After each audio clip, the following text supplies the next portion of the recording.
from exploring and seeing the vast oceans on our planet. And now I'm into probably the greatest and most strenuous journey that I've ever undertaken. Partnering with my blind friend Chris and building a house.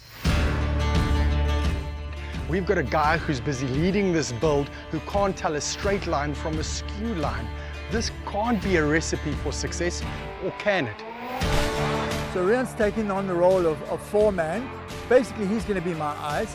I just want to get stuck in and prove that a blind man can do anything that a sighted person is able to. I guess when we named this building Blind, we wanted to be honest about what we were going to do. But when you say it over and over, it gets scarier and scarier. We are going to be building blind.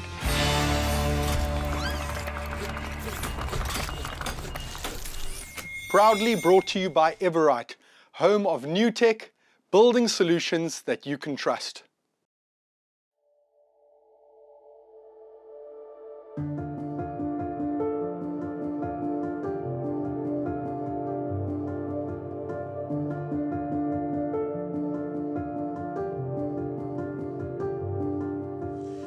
Leading up to today, most of the work has been done behind the scenes by Chris, and now I'm feeling like I'm getting a little bit more involved because I need to start selecting what things are going to look like, colors and things like that.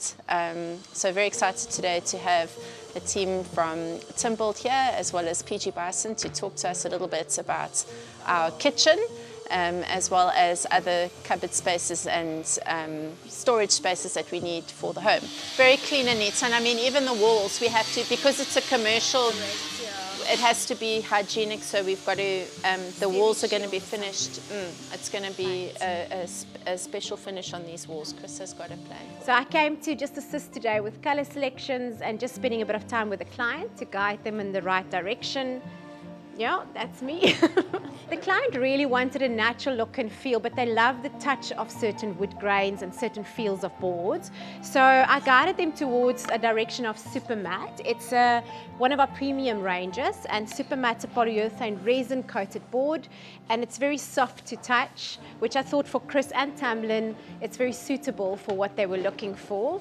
And it's got 4 layers on top, so it's very strong and durable, and it's got anti-fingerprint properties, and especially with them being in the kitchen where it's a working area, but they also love spending time with Chris's background being a chef.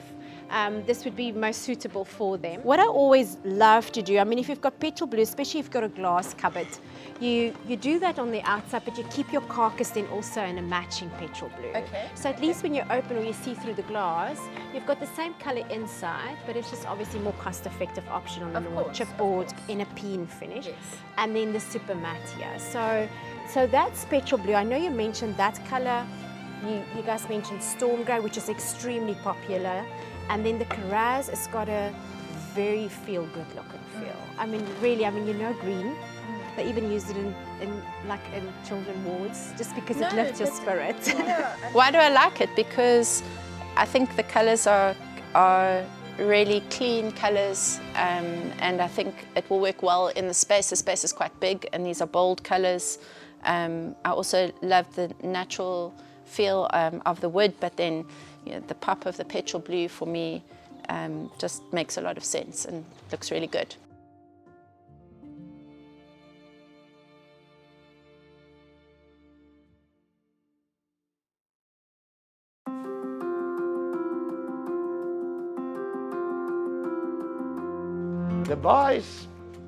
The bar is actually going to apply strength to this panel, which is non-supported because it's a lip over here. And I would reckon, common knowledge tell me that this whole structure of the bar is much stronger than the sub panel itself. It will actually support the sub panel. So over here, although we're saying that we need to leave a gap, over here my recommendation is, but remember, I might be wrong, but if I'm wrong, there's only going to be a very little airline crack. But I'm telling you now, I don't think I'm wrong. Adam, my Malawian wonder star, rock star man, and he had, we had Johan from Everite come and give us a lesson on how to build with these aerated blocks. You don't build the way you would normally build with a normal brick and mortar. You almost glue them together with like a tile adhesive on steroids. Remember, building this small little bar, we're not going to bother with profiles. Normally you would have set a profile up here, you know what's the profile. Yeah.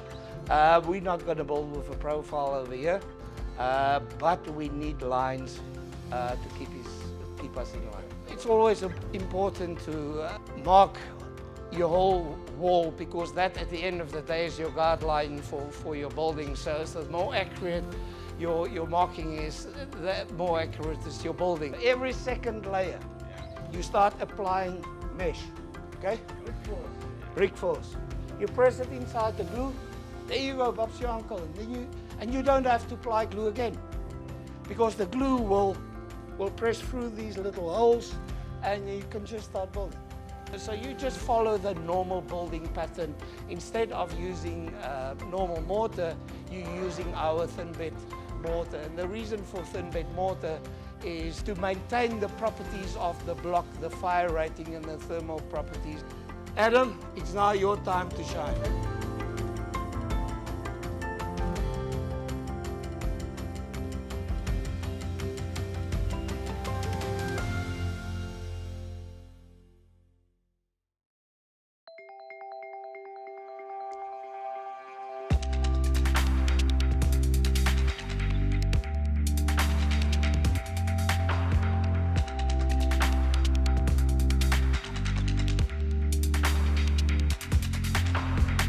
Tiles are going up like a rocket. They're moving fast. Feels good. Finally, a hat on this suit. Roof tile is the most desirable form of roofing, and it's got the longest lifespan. These are Marley roof tiles. They feel pretty freaking solid, so I'm glad to have them in place. It's all the little finishings that takes time, all the cutting of the joins, putting the cap-ins on, that type of thing. So laying the actual tiles, I think by the end of this week we're going to have a good chunk of them on.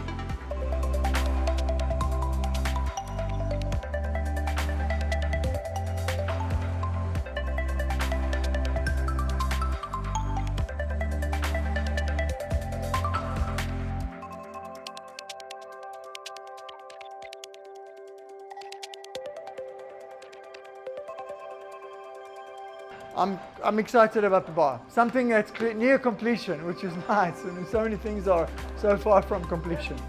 Halfway there, these aerated bricks are awesome. They're given our framework, our structure. I really like that. I think I'm going to give them a little cleanup and put some bonding liquid on them and leave them raw, because I think they're cool. Just showcase the product rather than hide it behind plaster and paint. So our structural engineer coming to see about all the extra supports that we have to put in. Supports we were guaranteed we wouldn't have to put in, but they never provided him with the strength of the panels from the guys that manufactured them. So luckily Johan from Everite picked up some issues yesterday, and we've quickly jumped into action again. Quest and Coastal, they were all here, and we're having some extra support beams made up, that some girders, I think they call them. It's like a sideways truss. She's going to make payment. She just can't get off the phone. She's like presenting. But it'll be sorted out in the next bit.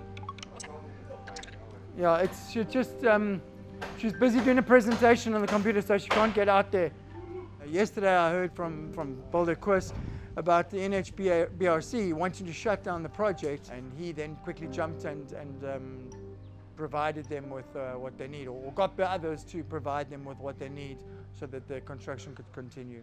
You know, avoided even telling me, because I'm ready to just lose it. I'm just done.